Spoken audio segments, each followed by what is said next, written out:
Very good morning, all. Today we will be discussing with the next set of questions from the 50 questions that we have been discussing since last two live sessions. We have covered 30 questions, and now today we will cover another set of 10 questions from important areas of SEBI legal syllabus. There are certain type of questions which can be descriptive, some can be direct. Easy, moderate, difficult is a range of questions. So let's have a healthy discussion on another set of 10 questions that we have, which can be a good content revision from your side also. Okay, let's start with question number 1. Question number 1, again we have it from constitutional law. Constitutional law holds a lot of importance and weightage of 10% in the exam. The governor administers oath to whom? Such kind of questions which are relating to administration of oath, oath of office, and all these kind of questions, appointment related questions, who appoints whom, such kind of questions hold importance. So the governor administers oath to whom? There are five options: whether he administers oath to Chief Justice of India, whether to Chief Justice of the High Court, whether to the President, Vice President, Chief Minister. Somebody would like to answer? The governor administers oath to whom? The answer has to be B, that is Chief Justice of the High Court. Article 159 of the Indian Constitution specifically provides for oath and affirmation of the governor, and that shall be administered in the presence of Chief Justice of the High Court of that particular state. Okay. This is a direct question. Going to the next question that we have. Question number 2. As per section 167 of the Companies Act 2013, the office of a director shall become vacant in which of the following cases? Now this question has been picked from company law. Direct section is also given. Again, it is a direct question. If you are aware of some important provisions which are more likely to be asked in exam, especially company law holds more weightage also from SEBI legal paper point of view, and 2013 is the most recent amendment in Companies Act. So as per this section, office of a director shall become vacant in which of the following cases? The options are: on disqualification under section 164, disqualification by a court or the tribunal, on attaining the age of 70, or if that director absents himself from more than 50% of the board meetings. So these are the following options that are suggestive combination options that are provided. Either it is both A and B, or it is A, B and C conditions. It is B, C and D, or it is all of the above. So though it is a direct question, but it is framed in such a manner that you should know the section and the conditions, only then you can answer such kind of questions. So be sure while you are solving such kind of questions, because you have negative marking also, don't forget that. So if such kind of questions are there in front of you, solve them only if you are very confident about that particular section. Remember that. Be cautious while solving such kind of questions. Okay, so answers. The answer is A. That is A and B. Disqualification under section 164, and if the directors are disqualified by a court or the tribunal. So these two conditions are requisite as per section 167, that lays down that the office of a director shall become vacant in a case if first condition, there are 5 conditions that have been enlisted in this particular section. So the first condition is if it incurs any of the disqualifications specified in section 164, if the director is absent from all the meetings of the board of directors that are held during a period of 12 months with or without seeking leave of absence of the board. C. If the directors act in contravention of the provisions of section 184 relating to entering into contracts or arrangements in which he is directly or indirectly interested. Next is if he fails to disclose his or her interest in any contract or arrangement in which he is directly or indirectly interested, or if he becomes disqualified by an order of a court or the tribunal. Which these particular two sections that were two conditions that were picked were from this section. Okay. Now going to the next question. Yes, there are more conditions that are there in this particular section. If the director is convicted by a court of any offense, or that particular offense should, if it is involving a moral turpitude or otherwise, and sentenced in respect thereof to imprisonment for not less than 6 months, or if he is removed in pursuance of the provisions of this act, if having been appointed as a director by virtue of his or her holding any office or other employment in the holding, that is subsidiary or associate company, he ceases to hold such office or other employment in that particular company. Okay. Now we can move to the next question that we have got today is from CPC, that is Service of Summons.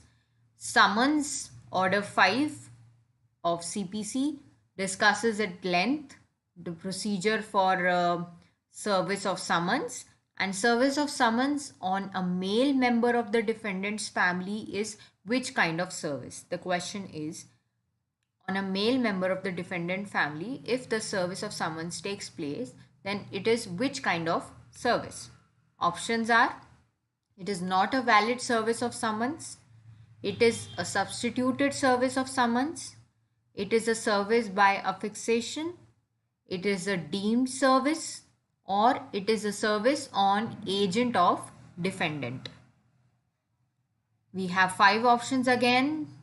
It's an easy question if you all are very clear regarding the kinds of service, the modes of service of summons. This is the most important part that can be asked from Order 5. So it is an expected question. Anybody would like to suggest? The answer is E, that is deemed to be a service on agent of the defendant. As per Order 5, as per Order 5 under CPC, which discusses summons, service of summons on a male member of the defendant's family is a type of personal service of summons. It is deemed to be a personal service, and it is covered under service upon the agent of the defendant. Remember, you have to be very clear about the kinds of service of summons, and there can be some other example also quoted, like here it is on a male member of the defendant's family. So it is deemed to be a personal service to the defendant itself. They are treated as agents of the defendant. But here one more point I would like to suggest, there can be a question like this also regarding a servant of the family. He is not treated to be a member of the family. So if the summons is served to the servant, then it will not be deemed as a personal service. So such kind of questions can be tricked, though the concepts are easy. So make sure that you solve these questions well and read the text related to order 5 for this well. These are people who are deemed service, actually it is. Okay, going to the next question. Question number 4. The question between A and B is whether a certain deed is or is not forged. A affirms that it is genuine and B says that it is forged. So this is a situation that has been given to us. Situation related questions also we have. So you should first, while solving these questions, read the question and understand the situation very well first before you go and look at what options we have. What have they given here is that there is a question between A and B is whether a certain deed is or is not forged. There is a question related to its genuinity of that deed. A gives a statement that it is genuine and B gives a statement that it is forged. So the options are, there are certain statements that have been given here and you have to find out the correct statement in reference to the above mentioned problem here. So this question, can anybody guess, has been picked from which particular subject of SEBI legal syllabus? It's very important to first find out from which subject and which area the question has been posed to us. Only then we can find out and apply our logics that what can be the answer. First, you should be aware at the back of your minds that from which area this question might have been posed to us. Yes, it is from the Evidence Act, and the statements that are there, first is that A may prove a statement by B that the deed is genuine. Second is B may prove a statement by A that the deed is forged. Third is that A cannot prove a statement by himself regarding the genuinity of the deed. Fourth is that B cannot prove a statement by himself that the deed is forged, or else all of the above are correct. So what do you think? Which option is right? What is correct? Who can prove the statement relating to forgery and genuinity of the deed? Whether A can do it, whether B can do it, whether both can do it, whether they cannot do it. All of the above conditions are possible. Apply there is a specific provision for this in the Evidence Act. And the answer, we can go to the answer for this question first. That is E. Answer E, that is all of the above are correct. Section 21 of the Indian Evidence Act speaks about the exceptions relating to admissions. So all these statements can be admissible as admissions against persons making them and by or on their behalf. So admissions are relevant and may be proved as against the person who makes them or is representative in interest, but they cannot be proved by or on behalf of the person who makes them or by his representative in interest. So section 21 provides for certain situations in exceptions also in which admissions can be made by persons on their behalf. Okay, so take note of such kind of sections that we have which are questionable. Next question, question number 5. Which of the following is a valid offer? Offer, acceptance, all these concepts are very basic ones and important. Contract law also holds a lot of weightage, almost 10%. Okay, so the options are, First, they have given situations, the types of offer, and out of that we have to find out which one is valid. First is a garment store gave the following advertisement in a newspaper saying that there is special sale for tomorrow only. Men's night suits reduced from rupees 200 to rupees 100. Second situation, P says to Q, I will sell you a digital camera. P owns three different types of digital cameras of various prices. Third option is an auctioneer displays a refrigerator before a gathering in an auctional sale. Fourth is an A advertises in a leading daily newspaper that he would pay rupees 2000 to anyone who finds and returns his lost dog. And E is none of the above. So out of these following mentioned options, you have to list which one is a valid offer. If you are knowing the law related to valid offer, the essential requirements, then you can answer this very well and very quickly. Answer is D, because rest of all the options are relating to an invitation to offer. They are not actually offers, they are invitation for an offer. So there is a difference between invitation to offer and actually offer. So that those concepts should be very clear. And Lalman Shukla case versus Gauri Dutt is very important case law in this regard. So it is a common question that has been derived from that particular case. So this is actually an easy question if your concepts are clear. Going to the next question.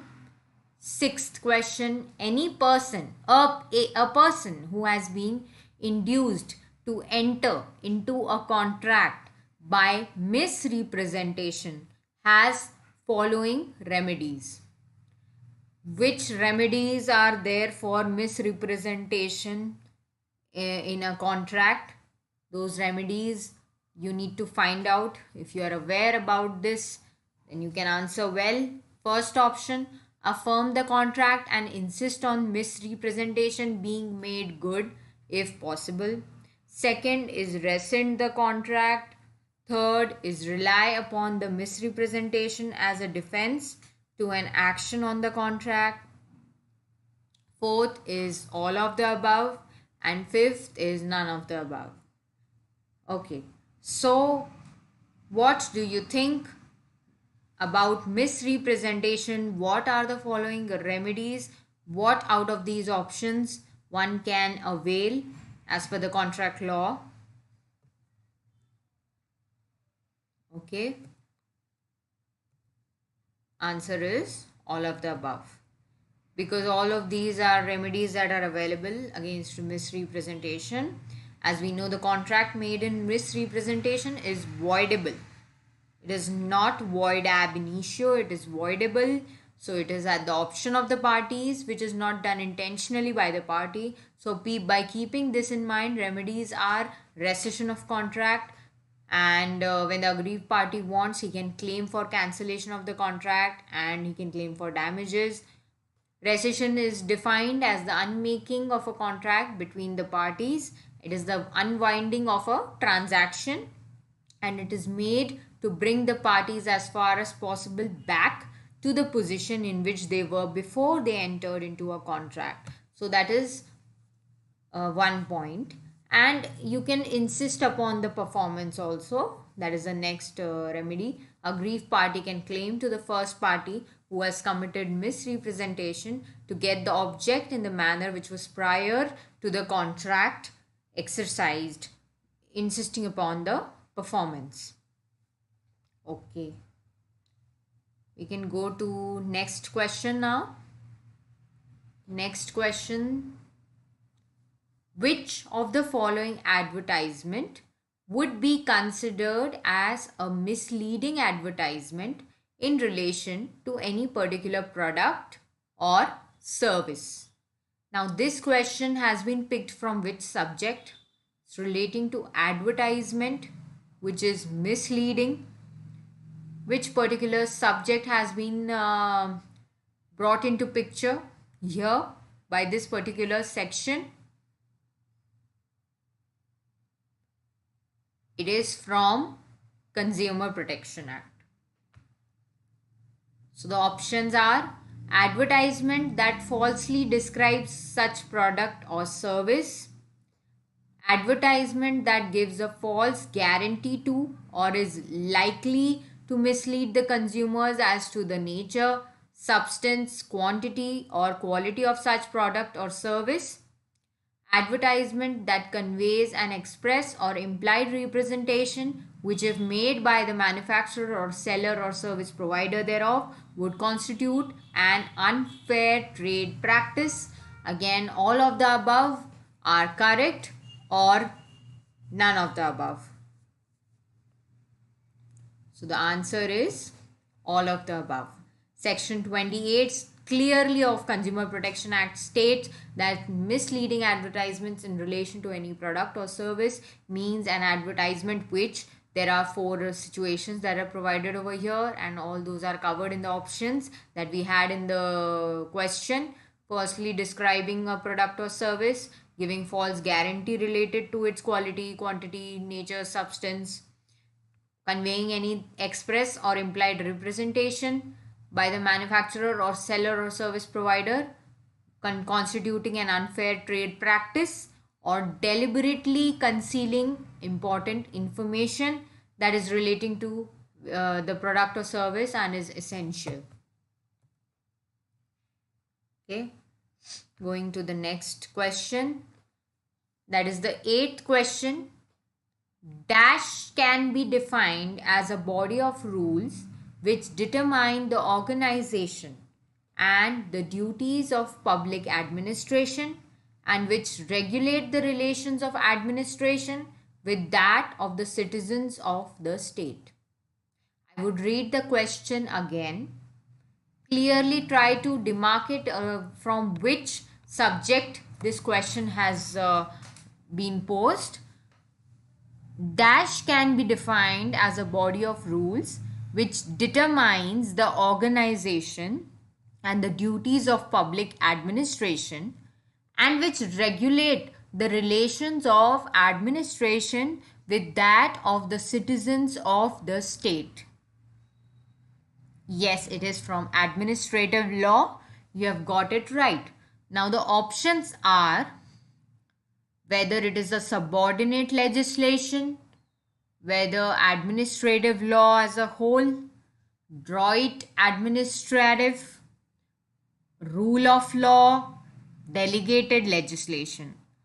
So they have provided options, various options which are somewhere near to each other so that you can get confused. So think well before you pose your answers.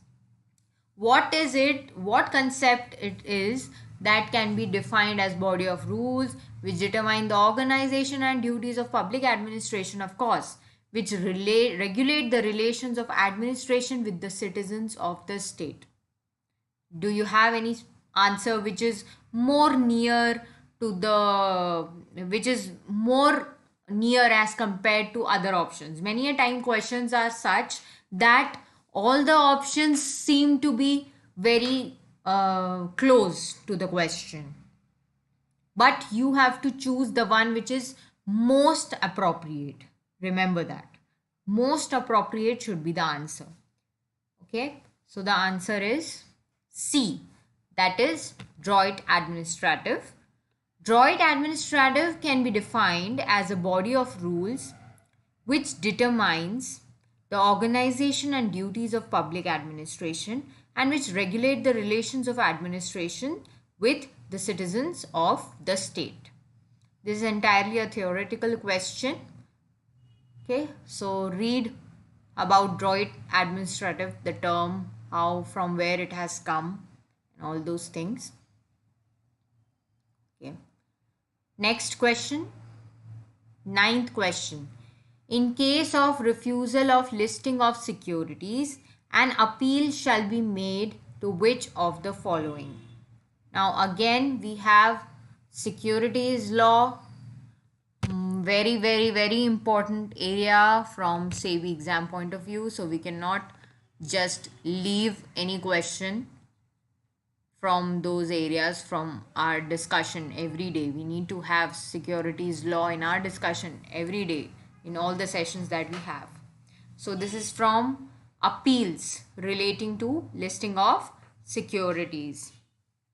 Options are stock exchange, SEBI itself, SAT, finance, depositories. So the answer is SAT. In case when any stock exchange refuses to list a company, the applicant company can appeal to the central government or to the Securities Appellate Tribunal, that is SAT, against such decision of the stock exchange under section 22 and section 22A of the Securities Contracts Regulation Act 1956. So the central government or Securities Appellate Tribunal, after giving the stock exchange an opportunity of being heard, vary or set aside the decision of the stock exchange, and the decision of the Securities Appellate Tribunal, that is SAT, can be further appealed to the Supreme Court of India also. So these are the appeal provisions. Be clear with hierarchies and appeal, where the appeal lies, first appeal, and lastly you can go to Supreme Court also. So all these provisions should be clear in your mind. Next and the last question for today's discussion. A stockbroker must be registered with which of the following?